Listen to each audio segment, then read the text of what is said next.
ये है आरजे कार्तिक की 1 मिनट स्टोरी। ये कहानी एक बच्चे की जो शाम के समय मार्केट में गया तो उसने एक दुकान देखी जिस पर लिखा था पपीज फॉर सेल। बच्चा दुकान के अंदर चला गया। उसने जाकर के पपीज का प्राइस जो है शॉपकीपर से पूछा। दुकानदार ने कहा बेटा 2000 रुपए से शुरू होकर 20,000 रुपए तक अलग अलग ब्रीड के पपीज की अलग अलग रेट।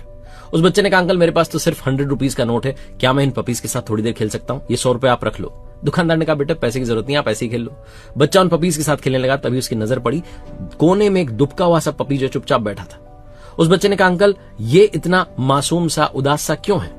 उस दुकानदार ने कहा बेटा इसका एक पैर जो है वो ढंग से काम नहीं करता, ये 3 पैर से लंगड़ा के चलता है, इसलिए चुपचाप बैठा रहता है, ज्यादा घुलता मिलता नहीं।